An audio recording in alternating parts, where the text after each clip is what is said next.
aujourd'hui pour la vidéo des sorties littéraires du mois de mars. Alors j'ai conscience qu'elle arrive un peu tard par rapport à d'habitude, mais comme maintenant je ne fais plus qu'une vidéo par semaine jusqu'à nouvel ordre, forcément il y a des vidéos qui se bousculent et donc celle-ci arrive en date du 10 mars. Et il y a quelques livres qui sont du coup déjà sortis, mais il y en a d'autres qui sont à venir et il y a pas mal de livres au mois de mars, donc c'est parti, on va commencer direct avec un livre qui sort le 1er mars, que j'ai déjà en ma possession, mais je vais d'abord me décaler pour insérer toutes les images ici. C'est chez La Martinière Jeunesse Fiction, et il s'agit de Luminarise, l'épreuve des 7 clans. On va suivre une jeune fille qui veut absolument devenir une chasseuse dans son clan, et pour ce faire, il y a 3 épreuves à passer, et voilà. J'ai vu également que c'était un monde où il y avait des monstres qui peuplent les bois, il y a 7 familles chargées de protéger la ville, enfin bref, déjà la couve, je suis archi fan, j'ai vu le mot épreuve, il y a des monstres, tout est rassemblé dans un young adulte pour que j'adore, donc très hâte, celui-ci je pense me le caser prochainement. On passe direct en date du 5 mars avec un livre qui me fait super envie là aussi, c'est La Voix de la Vengeance de Sacha Morage, c'est aux éditions Plume Blanche, en général j'aime beaucoup ce qu'ils font, ça a l'air d'être un univers assez sombre. On va suivre une jeune fille qui a tout perdu et plus particulièrement son frère puisqu'il a été égorgé sous ses yeux. Son but va être de se venger, donc elle va essayer de retrouver cet homme qui a tué son frère et poursuivre la voie de la vengeance. Je pense qu'il y a aussi toute une dimension magique puisqu'on nous dit qu'elle est désormais traquée par le puissant bureau pour usage illégal de sa voix avec un V majuscule, donc peut-être que sa voix a un certain pouvoir, en tous les cas super intriguant. Donc celui-ci je pense que je me le procurerai, pour l'instant je ne l'ai pas, mais il est dans ma wishlist assez haut. En date du 6 mars, j'ai noté plusieurs titres. J'ai noté L'Empire d'écume, le tome 3, alors j'ai eu le tome 1 dans ma pile à lire pendant très longtemps, mais je l'ai pas encore lu. Je me souviens juste qu'on était sur une magie des os, donc il me semble qu'il y avait tout un système où on récupérait les os, il y avait un truc, on récupérait l'os de quelque part dans l'oreille pour faire une sorte de magie autour de ça. Je vais pas relire le résumé, là c'est le tome 3 qui sort. En tous les cas, sachez que si vous avez aimé le début de la saga, bien le tome 3 arrive en date du 6 mars, et sachant que pour les livres dont je ne suis pas trop capable de vous faire un résumé, je vous mets tous les liens en barre d'infos, comme d'habitude vous pouvez tout retrouver. Et j'ai également noté All of Us Villain. Alors j'avoue qu'au début il me faisait envie,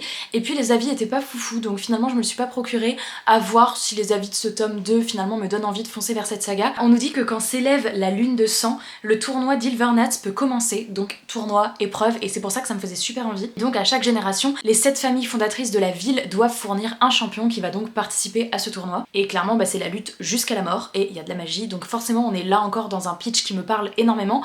Mais les avis étaient pas foufou, donc j'avoue que je l'ai un peu laissé passer, finalement maintenant je l'ai pas, mais je me suis quand même noté la sortie de ce tome 2 parce que je me dis que ça peut éventuellement vous intéresser. Justement, si vous l'avez lu, n'hésitez pas à me donner votre avis dans les commentaires, parce que celui-là je sais toujours pas, j'arrive pas à trancher. En date du 6 mars, il y a donc Demigods Academy, on est encore un petit peu dans la même vibes, mais il y a une certaine rumeur selon laquelle le jour de nos 18 ans, on reçoit une boîte avec à l'intérieur un pouvoir, en tous les cas c'est une boîte qu'on reçoit de la part des dieux. Notre personnage n'y croit absolument pas, sauf qu'elle va elle aussi mettre la main sur une boîte et en l'ouvrant elle va découvrir un monde magique, donc on est dans un univers de fantasy ou au moins de fantastique peut-être. J'avoue que ça m'intrigue bien, j'aime bien la couve. Celui-là, trop envie de le lire, c'est toujours en date du 6 mars, décidément le 6 mars il y a beaucoup trop de trucs. J'ai donc noté Perdu, qui sortira aux éditions Hachette Heroes. J'avais lu le tome 1 qui était Vilaine, c'est une collection chez Hachette Heroes qui retrace l'enfance de certains méchants, donc Vilaine était sur les sœurs de Cendrillon, donc Anastasie et Javotte, et on pouvait suivre toute leur enfance et voir en fait ce qui les a amenées à devenir méchantes aujourd'hui. Et donc ce tome 2 Perdu est sur le Capitaine Crochet. Je n'ai pas lu le résumé parce que j'ai pas forcément envie de savoir dans quelle direction ça va partir, mais c'est une collection dont j'ai adoré le premier tome. Je me procurerai le tome 2 c'est sûr. J'ai moins d'attrait pour ce tome 2, mais j'ai trop envie de lire d'autres livres de cette collection. J'aime beaucoup la couve là aussi, donc je me le suis noté. Je pense que je le lirai un jour, après c'est pas du tout en priorité dans ma palle, mais voilà. Alors ce livre là je l'avais vu en avant-première au salon du livre de Montreuil, j'avais hésité à me le procurer, mais étant donné que j'ai eu une pas très bonne expérience avec le premier livre de l'auteur que j'ai lu, alors que je sais qu'il est adoré, je sais pas. Il s'agit du livre Runborn de Ariel Holz. Je sais que cet auteur est très apprécié, mais moi j'avais lu Les Sœurs Carmine, j'ai pas franchement apprécié le tome 1, et Tristan avait lu un autre livre de lui, couverture orange et noir, et il a pas trop aimé non plus. Donc je sais pas trop pour ce livre là, si vraiment la critique est élogieuse, peut-être que je me le procurerai, surtout que la thématique me fait bien envie puisqu'on y parle de dieux. Il y a des artefacts qui contiennent un petit peu du pouvoir des dieux, et ces artefacts vont être donnés à des jeunes qui ont été choisis pour les porter. Il y a de la mythologie nordique de ce que j'ai compris, j'aime beaucoup la couve. Le pitch me fait bien envie, et puis j'ai envie de retenter aussi avec cet auteur, mais à la fois j'ai pas envie d'acheter un livre où je vais pas accrocher à la plume. Affaire à suivre. En date du 7 mars sort un petit roman jeunesse chez les éditions Poulpe Fiction, et il s'agit s'agit de Wajestix. Celui-ci je sais pas si je vais me le procurer parce que j'ai énormément de livres jeunesse. On est à Antarax City et on va suivre une jeune fille qui suite à un accident va développer de mystérieux pouvoirs et le pouvoir de se transformer en oiseau. Trop bien, franchement le rêve. Et elle va se servir de ses pouvoirs pour mener l'enquête sur la mort de ses parents. Voilà, on va être entre magie, super-héros, enquête, donc très sympa. Les éditions Pulp Fiction, j'ai fait quand même de belles découvertes. Les jeunesses, j'en ai toujours en stock,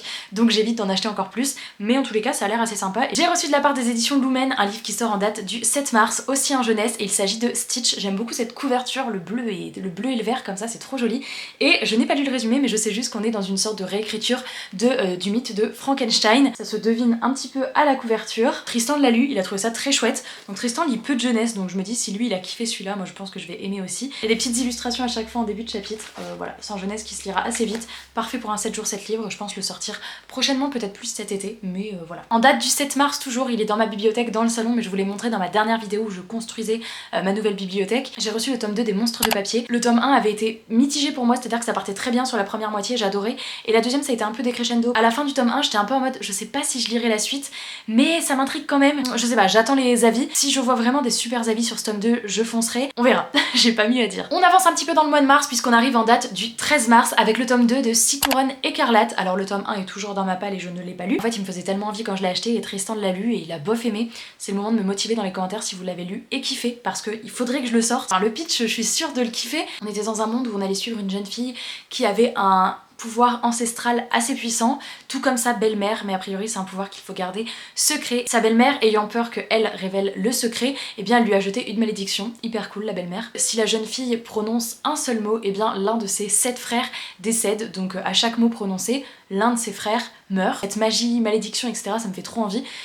La couverture est absolument incroyable, tout comme la couverture de ce tome 2, donc voilà, sur le pitch de base, ça me fait trop envie. Mais les avis, j'ai vu aussi bien des bons que des moins bons, dont celui de Tristan, donc depuis, ce livre dort dans ma pile à lire, il faudrait que je me remotive à le sortir. En date du 13 mars, je vais pas pouvoir vous en dire trop puisque je n'ai pas lu le 1, mais il est dans ma pile à lire là aussi, sort le tome 3 du Pont des Tempêtes. Je sais que vous êtes beaucoup à adorer cette saga, moi je me suis mis le tome 1 dans ma pile à lire du Cozy Book Challenge, donc on verra si je le lis ce mois-ci. Mais donc on est dans un roman de fantasy avec des complots de cour, un mariage arrangé pour une sorte d'accord commercial avec ce pont qui rejoint 2 royaumes, si j'ai bien compris. Le tome 3 arrive en date du 13 mars. En date du 13 mars également, et ça je suis trop contente même si j'ai le tome 2 à lire avant, mais le tome 3 de la saga The Prison Healer arrive et c'est le tome qui clôture la trilogie. J'ai eu un coup de cœur pour le tome 1, ça fait partie de mes meilleures lectures de 2023, donc trop contente de voir ce tome 3 arriver. Je me gardais le tome 2 en attendant que le tome 3 arrive. Je pense que je vais me caser dans les mois à venir le tome 2 et que je clôturerai la trilogie dans l'année. On espère que à ma vidéo saga en cours, en tout cas,